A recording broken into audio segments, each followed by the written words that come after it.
I call Dennis O'Rourke. Definitely vote against this Sean Key legislation. And I want to talk first of all about the Electoral Commission and the requirements of the Flag Referendums Act, because, Mr Speaker, this process, this bill, violates that process which is actually already underway. And the Commission and the Government, I might say, both have a duty to uphold it. But under this shonky government, it has no chance of doing so. Everybody else, of course, does have to obey the law.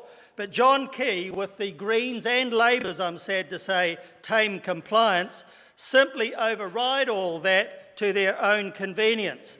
And John Key and his assistants have already been in breach, Mr Speaker, of the requirements of the regulatory period many times. That period began on the 16th of August. And soon after that, the Prime Minister and his assistants began contacting the media to provide information to support flag alternatives. They've been responding to media for the same purpose. They've been arranging meetings and opportunities for the Prime Minister to promote the flag alternatives, and they have certainly been writing material for the Prime Minister to use. And oh yes, they will say it's the Prime Minister's own words. Yeah, right. His own words. Only the gullible would believe that. So why has the Electoral Commission not already acted against the Prime Minister and those people? This couldn't have been a worse police process than you could imagine.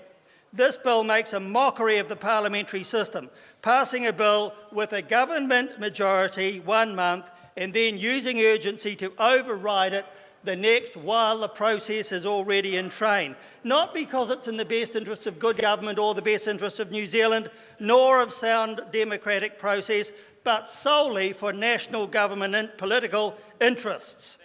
The Flag Referendum Act, as we know, and the process is deeply unpopular. So this is nothing more than a backside-saving measure by this government without peer. This bill will throw away the $8 million already spent to date.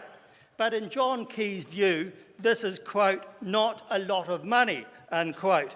But the prudent people of New Zealand will not agree, because they expect good government with careful spending of public money, not this kind of waste. That money, as we know, could have been better spent on many things: better health services, more state houses, and so on. Not only is this process now a gross farce, but John Key wants to pay the piper and play the tune. He employed a very expensive panel to choose the final 4 designs for the first referendum, but now he says he knows better. And where will it stop, Mr Speaker? Will there be another bill next week, or the week after, or the week after that, to add another poll-driven alternative? Mr Speaker, John Key wants to second-guess his own expert panel and add his new favourite, the so-called red peak. He said much about the expertise of the flag panel, but now that's cast aside. He said much about the 2 referendum process being the best for Kiwis to participate and suggest designs. But he treats that now also with disdain. He originally said much about this being a non-political process, not dictated by politicians, but it is now utterly controlled by the Key government, and sadly with the collusion of both the Greens and the Labour Party, who are going to actually vote for this bill, which I cannot understand. Labour and the Greens usually favour good government and democracy, so I think it's a shame that they've decided to vote for this bill. Mr Speaker, this is a completely media-driven bill. It's been carefully designed so that it will attract public attention, to take attention away from a failing economy, gross social, economic and environmental mismanagement by one of the worst governments in the country's history. And Mr Speaker, with this bill, the whole sorry process has become a poll-driven farce, a 5-flag farce. John Key knows he's on a hiding to nothing, with the flag referendum clearly going against him. The vast majority hate the white feather of cowardice designs so far put up. Some call it a silver fern, but it clearly isn't. And nothing, Mr Speaker, can save this referendum process now.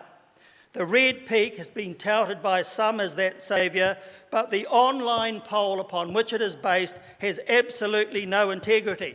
New Zealand First has already had one person who said to us point blank that they have so far voted 3 times on that poll on the internet, and goodness knows how many people have voted goodness knows how many times. So people who call that a groundswell are deluding themselves that it is not. Mr Speaker, this is the shonky way we are now expected to choose a new flag for this country. It couldn't be a worse process. It will become the laughingstock of the Western world, and will become new prime material for television and for the stand-up comedians, with our grinning Prime Minister being parodied far and wide. And he will deserve it, Mr Speaker, but New Zealand does not.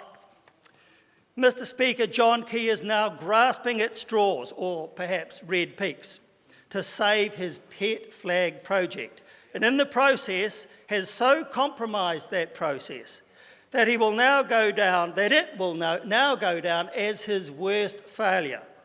The new flag idea has become not legacy, but legless, and is a prelude to the loss by the national government of the 2017 election. But the Prime Minister doesn't care anymore after his preferred logo, which was a black flag with what I think is a white feather on it, Mr Speaker, was parried as being far too close to the ISIS flag by comedian John Oliver on worldwide television. John Key has never cared, Mr Speaker, about the dignity of the current flag. He doesn't care about its history, he doesn't care about its heritage, he doesn't care about the fact that it truly represents the fundamental bicultural nature of Kiwi nationalism through the Union flag in one corner, along with the Southern Cross on the Pacific blue of Polynesian on the other side. Mr Speaker, the introduction of this bill will bring disgrace on this Parliament for the very bad process and very bad governments that the bill represents. One couldn't imagine how to actually set up a worse process than this. First of all, we criticised the original bill because of the bad process in it. This addition to it makes it 5 times, 10 times, 100 times worse, because what it shows is the process set out in the original legislation can be had no regard to, and a government with enough votes can simply add whatever flag it wants, irrespective of the judgment of the expert panel and of the hundreds of people who suggested designs and the hundreds of people who wanted their designs considered. But this government is only going to choose one of those with little or no justification and add it to the current 4, and that is not good enough. And this process will bring shame on the most arrogant government this nation has ever seen for the way it is behaving in the whole referendum process. The government is now in blind panic over the misfiring of what it is supposed to be John Key's legacy process, and, Mr Speaker, a government which will stop at nothing to save its burnt bacon, a government which is prepared to play games with New Zealand's democracy. I think the people of New Zealand will give only one answer to all of that, and that answer will be a resounding no, and it is a no which this process and this government deeply deserves.